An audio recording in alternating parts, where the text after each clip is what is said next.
இயேசு கிறிஸ்துவின் இனிதான நாமத்தில் இன்றைய ஆவிக்குரிய சிந்தனைக்கு உங்களை அன்புடன் வரவேற்கின்றோம். இப்போதும் ஒரு பாடலுக்கு பின்பு உங்கள் சிந்தையை தெளிவிக்கும் ஆவிக்குரிய செய்தியை கேட்கலாம்.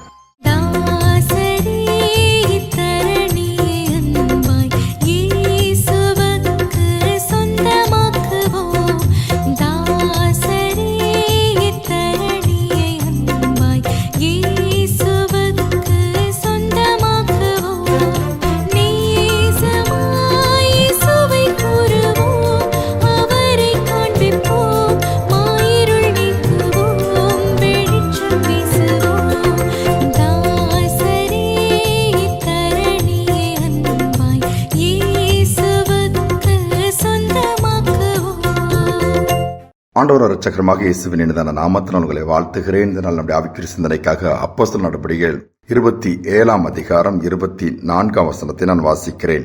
பவுலே, பயப்படாதே, நீ ராயனுக்கு முன்பாக நிற்க வேண்டும். இதோ உன்னுடனே கூட யாத்திரை பண்ணுகிற யாவரையும் தேவன் உனக்கு தயவு பண்ணினார் என்றான். கர்த்தருடைய தூதன் பவுலுக்கு தரிசனமாக இந்த காரியத்தை பேசுகிறார். நீ ராயனுக்கு முன்பாக நிற்க வேண்டும். உன்னோடு அநேக கைதிகள் பிரயாணப்படுகிறார்கள். நீயும் கைதியாகத்தான் பிரயாணப்படுகிறாய். கப்பல் இப்பொழுது இக்கட்டான ஒரு சூழ்நிலை மாட்டிக்கொண்டிருக்கிறது. அவ்வளவுதான், எல்லோரும் மறித்து விடுவோம், மூழ்கிவிடும். காற்றடிக்கிறது, மழை அந்த அளவு பெய்கிறது, இருள் எல்லாவற்றையும் மூடிவிட்டது, சூரியனை பார்த்து நாட்களாகிவிட்டது. இப்படிப்பட்ட சூழ்நிலையில் நினைக்கிறாய், ஆனால் நீங்கள் யாரும் சாவதில்லை, கப்பலுக்குத்தான் சேதம் வரும் என்பதை கர்த்தருடைய தூதன் பவுலுக்கு சொல்லும் பொழுதுதான் இந்த வார்த்தை சொல்லுகிறார். உன்னோடு கூட பிரயாணம் பண்ணுகிறவர்கள் கூட முன்னிமித்தமாக பாதுகாக்கப்படுவார்கள். பவுலும் கைதியாக இன்னொரு நாடு கடத்தப்படும் பொழுது அது கப்பலிலே 276 பேர் இருக்கிறார்கள். கர்த்தர் அழகாக அவர்களை காப்பாற்றுகிறார். பவுல் என்கிற அந்த கர்த்தருடைய ஊழியக்காரன் நிமித்தமாக இன்று நம் மூலமாகவும் கர்த்தர் கிரியை செய்ய விரும்புகிறார். நம் ஆண்டவருடைய பிள்ளைகளாய், ஆண்டவரை நேசிக்கிறவர்களாய், அதோடு மட்டுமல்ல நம்மோடு கூட ஆண்டவர் இருந்து நம்மை நடத்தும் பொழுது, அந்த நடத்தலுக்கு நாம் கீழ்ப்படியும் பொழுது நாம் இருக்கிற இடங்களிலே மாற்றங்களை கொண்டு வர முடியும். இருக்கிற இடங்களிலே பாதுகாப்பை ஏற்படுத்த முடியும். இருக்கிற இடங்களிலே ஒரு எழுப்புதலின் தீயும் பற்றி வைக்க முடியும். இதுதான் உண்மை. 1600 இருந்து 1868 வரை இங்கிலாந்து தேசத்திலிருந்து நிறைய பகுதிகளுக்கு கைதிகளை கடத்துகிற பழக்கம் இருந்தது கப்பல் மூலமாய். அப்பொழுது 1845 ஆண்டு ஜூலை மாதத்திலே அந்த கப்பலின் பெயர் சொல்லப்பட்டிருக்கிற CS தெரசான்னு சொல்லி அந்த கப்பல் இங்கிலாந்தில் இருந்து ஆஸ்திரேலியாவுக்கு கைதிகளோடு அனுப்பப்படுகிறது. கைதிகளை அனுப்பும் பொழுது அந்த நாட்களிலே ஏராளமான கைதிகள் அங்கு போய் சேர்வதற்கு முன்பாகவே மறித்து விடுகிறார்கள். அந்த கைதிகள் மறிக்கிறார்களே, என்ன செய்வது என்று சொல்லும் பொழுது நல்ல மருத்துவம் பார்க்கக்கூடிய மருத்துவர்களை அங்கு நியமித்து அந்த தெரசான்கிற கப்பல் புறப்பட்டு போகிறது. 329 பேர் பயணிக்கிறார்கள். அதில் 220 பேர் கைதிகள். இவர்கள் குற்ற பின்னணியில் இருக்கிறவர்கள். இவர்களை தண்டனை கொடுப்பதற்காக நாடு கடத்துகிறார்கள். அந்த கப்பல் பிரயாணம் ஏறக்குறைய 3 மாதம் எடுக்குமாம். 3 மாதம் கடலில் போகும் பொழுது அநேக கடுமையான பாதிப்புகள். ஏனென்றால் அவருடைய முரட்டாட்டம், அந்த கைதிகளை கட்டுப்படுத்த முடியாதாம். அடித்து எவ்வளவு துன்புறுத்தினால் அவர்கள் அடங்க மறுத்து விடுவார்களாம். இதனால் அநேக பாதிப்புகள் இருந்ததினாலே இந்த கப்பல் போய்கொண்டிருக்கும் பொழுது அதிலே டாக்டர் கோலின் ப்ரௌனிங் பிரயாணப்படுகிறார். இந்த மனிதர் கர்த்தருக்கு பயந்த ஒரு டாக்டர். மருத்துவம் மட்டுமல்ல, நல்ல ஆலோசனைகளை கொடுத்து ஆவிக்குரிய காரியங்களை போதிப்பதிலே கர்த்தர் கிருபை கொடுத்திருந்தார். இவர் அதில் ஜெபித்து விட்டே ஏறுகிறார். நான் போய் கரை சேரும் பொழுது அல்லது அக்கறை இந்த கப்பல் சேரும் பொழுது யாரும் மறிக்கக்கூடாது, பலவீனப்படக்கூடாது. என்ன செய்கிறார்? போன உடனே அந்த கைதிகளை தனியா ஒவ்வொருத்தரையா சந்தித்து ஆண்டவருடைய அன்பை குறித்து பேசுகிறார். ஏன் பேசுகிறார் என்று சொன்னால், இவர்களை மாற்ற வேண்டும் என்று சொன்னால், இவர்களை கட்டுப்படுத்த வேண்டும், இவருடைய முரட்டாட்டங்கள் மறைய வேண்டும் என்று சொன்னால் இவர்கள் மனம் திரும்ப வேண்டும்.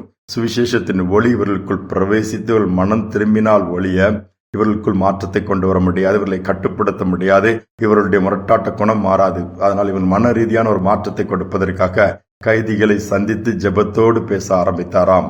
நடந்ததுன 2 வாரங்களில் 8 பேர் கர்த்தர் பக்கமா திரும்பி விட்டார்கள்.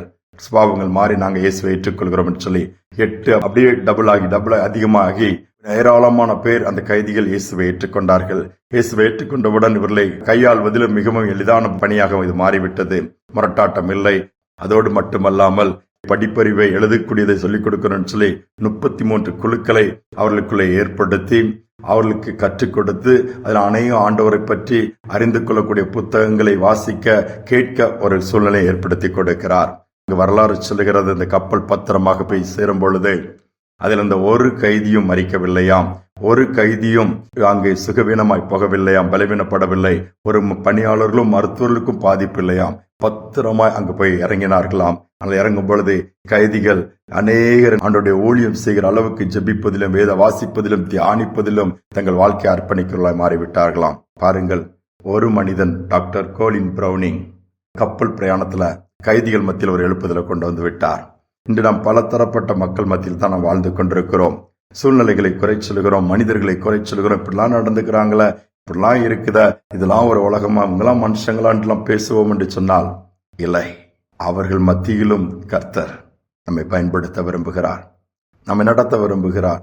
சுபாவங்களில் மாற்றத்தை கொண்டு வருவதற்காக தேவன் இன்றும் நம்மை ஒரு கருவியாக பயன்படுத்த விரும்புகிறார். நாம் ஏன் செய்யக்கூடாது? ஜெபத்தோடு செய்து பார்ப்போம். நிச்சயமாகவே மாற்றம் மட்டுமல்ல, காரியங்களிலே ஒரு எழுப்புதலையும் கொண்டு வர முடியும்.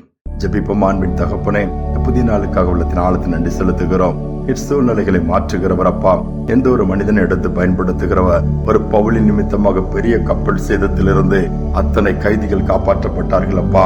ஒரு டாக்டர் கோலின் பிரவுனிங் நிமித்தமாக அந்த கைதிகள் மத்தியில் உடைய அன்பை கொண்டு வரத்தக்கதாய், உடைய வார்த்தை கொண்டு வரத்தக்கதாய், உடைய வல்லமை காண்பிக்கத்தக்கதாய், உடைய வாழ்க்கையே மாறி, பாவங்கள் மாறி, எல்லா தேவையில்லாத பழக்க வழக்கங்கள் விடுவிக்கப்பட்டு உம்மை பிரியப்படுத்துகிற ஒரு கூட்டமாக அவங்க எழும்பினாங்களப்பா. அதே மாதிரி இந்த நாட்கள் செய்ய முடியும். சிறைச்சாலை ஏராளமான பேர் இருக்கிறாங்க, ஆயிரக்கணக்கான லட்சக்கணக்கான கைதிகள். அவர்கள் மத்தியில் அன்பை கொண்டு போகத்தக்கதாக பிள்ளைகளை எழுப்புங்க. இன்னும் சுவாபங்களில் மாற்றம் இல்லாமல் முரட்டாட்டத்தோடு வாழ்ந்து கொண்டிருக்கிற பிள்ளைகள் நிமித்தமாய் அநேக பெற்றோர்களுக்கு அழுது கொண்டிருக்கிறார்கள். என் மகன் மாறமாட்டாளா, என் மகள் மாறமாட்டாளா, சுவாபம் மாறாதா, இவ்வளவு கொடூரமாய் நடந்து கொள்கிறார்களே, இவ்வளவு கொடூரமாய் அல்லது நடத்துகிறார்களே என்று சொல்லி அங்கலாய்க்கிற பிள்ளைகள் மத்தியிலே ஒரு பெரிய மாற்றத்தை ஏற்படுத்தி கொடுத்து உங்களுடைய அன்பினால் நிறைத்து சமாதானமும் சந்தோஷமும் பெருகக்கூடிய பாக்கியத்தை கொடுங்கப்பா. செய்வதற்காய் ஸ்தோத்திரம். தாழ்த்தி ஒப்பு கொடுக்கிறோம். அந்த நாள் முழுவதும் கிருபை எங்களுக்கு போதுமானதாக இருக்கட்டும். நடத்துவீராக. துதிகனமையை ஏற்றுக்கொள்ளும் இயேசுவின் நாமத்தில் பிதாவே, ஆமேன், ஆமேன். கர்த்தர் நம்மை எடுத்து பயன்படுத்த விரும்புகிறார். நம்முடைய ஜெபத்தை கேட்டு பாவங்களை மாற்றுவார், நன்மைகளை கொண்டு வருவார். சிந்தனையோடு இந்த நாளை தொடருவோம். மீண்டுமாய் நாளை தினம் சந்திப்போம். தன்னை தன் வேறுத்து சிலுவை சுமந்து தரணியில் இயேசுவை பின்தொடர்வோம். தன்னை தன் வேறுத்து சிலுவை சுமந்து தரணியில் இயேசுவை பின்தொடர்வோம். ராஜ்ய சுவிசேஷம் எங்கும் பரவிட இயேசு ராஜாவின் பணி செய்வோம். ராஜ்ய சுவிசேஷம் எங்கும் பரவிட இயேசு ராஜாவின் பணி செய்வோம். சிஷ்யராகுவோம், இயேசுவுக்காய் சிஷ்யராக்குவோம். நேசருக்காய் சிஷ்யராகுவோம், இயேசுவுக்காய் சிஷ்யராக்குவோம். நேசருக்காய் அழிந்து போகின்ற ஆத்துமாக்களை ஆதாயமாக்கிட சிஷ்யராவோம். அழிந்து போகின்ற ஆத்துமாக்களை ஆதாயமாக்கிட சிஷ்யராவோம், சிஷ்யராகுவோம்.